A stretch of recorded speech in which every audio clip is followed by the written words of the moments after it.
Hello guys and welcome to Beard Manners. My name is Jason and today I want to be chatting to you about some of the negatives that you might experience when you have a beard or when you're growing a beard or getting yourself into a beard journey. Firstly, I have to state that I will overlook any of the negatives. None of them are massive things, in all honesty guys. It's more pet peeves. But I think it's important to get this message out there, particularly for those of you that are toying with growing a beard or becoming part of the beard community, because it is a part of it, unfortunately. Again, it's nothing that serious, but it's stuff we're going to go over. I'll start with one of the bigger ones for me, and it is the naive questions and a lot of the assumptions that come with it as well. Not so much the questions along the lines of how long did it take to grow your beard. I understand that, that's fine, and that varies. That's very variable depending on you, your genetics and everything else. It's the questions along the lines of, oh, I bet that itches under there. No, it doesn't. I actually wash and I actually look after it. That must be hot under there in the summer. Yeah, you're right. Your head of hair doesn't feel a single thing, but my beard, yeah, that's hot. That causes the issues. What else do we have to suffer? Am I a terrorist? I will be if you carry on asking me stupid questions. Then there's the assumptions that you get with it. You don't receive a packet of lumberjack shirts through the post the minute you grow a beard. You also don't suddenly learn how to swing an axe. Contrary to belief, the whole world and its dog doesn't throw itself at you when you grow a beard. At least we don't tell our partners about that. But no, seriously, I can't think that I've generally had that just because I've had a beard. I don't think that's something I have. Maybe some of you better looking guys have to suffer that and have to fight people off with a stick, but for me, I don't find I get that. But yeah, so you get a lot of naive questions and a lot of odd assumptions from people. People thinking it's dirty. I read once that there's poo particles in a beard. I mean, why would there be? What's the difference? Why would it get to your beard and not the hair on your head? If you've got poo particles anywhere, maybe you're not being hygienic enough. I don't think there's anything to do with beards. It's just those really stupid questions that I struggle with. I would say overall the biggest pet hate for me with having a beard is food and drink. Now, I choose to have my tash quite long, and with that becomes a bit of an issue. Anyone who's got a decent tash, not a decent tash, but a big tash, sorry, will understand that it gets in everything. Every burger, every chicken wing, every sandwich, every drink. My tash is like a needy dog that just won't leave my side and wants to be involved on everything that comes towards my mouth. But there are ways around it. You know, as an example, Beard Manners, we sell a tash wax balm. A balm that you can just use to get your tash out of the way for those moments when you want to go for a meal out or have a drink. You can use a harder tash wax and style your tash. You can trim it. You know, you don't have to have a big tash. For me, I feel it complements my beard because my beard's quite big. But you can trim the tash above the lip so it doesn't cause as much of a problem. Even hair clips. I have got so many dozens upon dozens of mini hair clips spread around our house, bathrooms, my pocket, my car. I've got them everywhere. I'll just put a couple of clips in just to keep my tash out of the way. As you can see, I do have a mouth and teeth under there. But yeah, so getting into everything, that can be a bit of an issue. Sticking with the food and drink, you know, a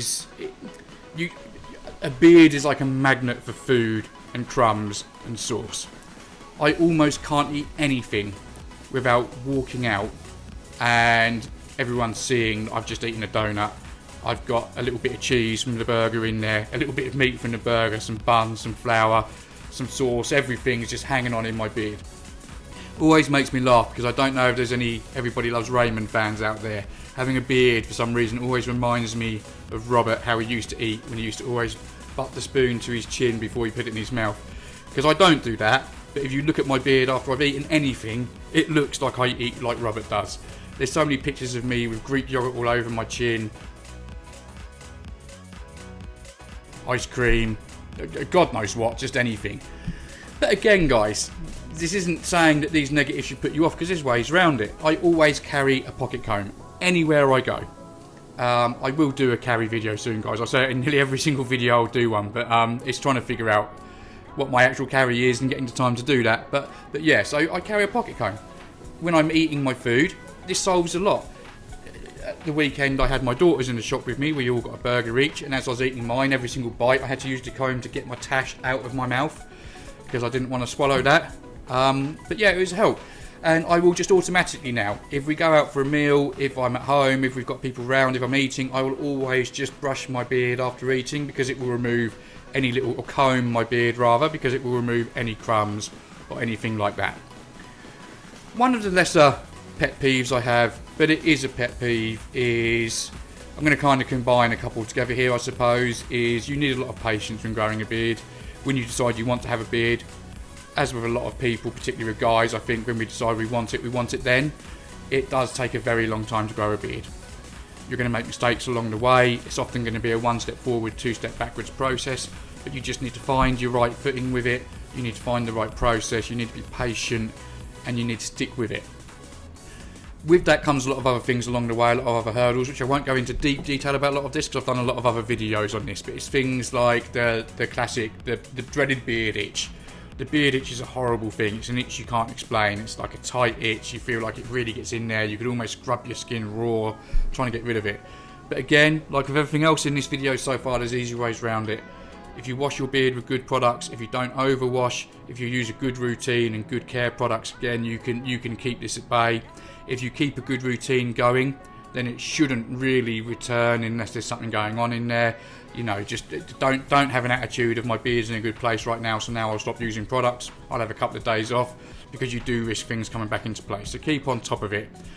But with that becomes, especially as your beard gets bigger, is the care itself, particularly if you're not used to it. It can become a little bit, again, I've used the word high maintenance. It can be a little bit high maintenance at times. You know, I was a guy that for most of my adult life has had a shaved head. More of a convenience thing than anything else. So I've not had to worry about gels and styles and going to a barber regularly. Growing a beard was a bit of an eye-opener to all of this. You know, suddenly I had the biggest shelf in our kitchen, in our bathroom. Sorry, we'll put it in the kitchen as well. But no, I had the biggest shelf in the bathroom. Just so many products and brushes and combs everywhere. I go on holiday or a weekend away with my wife, and I take more care products than she does. So you know, is that a negative? It depends on you and your style of living, I suppose. But it is something, again, you have to think about, is that if you want your beard to be healthy and you want it to be good, then it is going to need to be maintained and you're going to need to keep on top of it. Other than that, guys, I'd like to, feel free, guys, to drop some stuff in the messages here, because I'm sure you've got your own opinions of this. I've tried to make a bit of a joke of some of it as well. You know, like I say, it's the constant memes, the judgments and everything else. But, you know, there's far more positives to having a beard than there is negatives. These are just things that, like I've said in the start of this video, consider these things, be aware of them. I suppose one other thing I would add to it actually is social anxiety. Now, this is something that not everyone will get, because I think a lot of it depends on your demeanour and if you're approachable.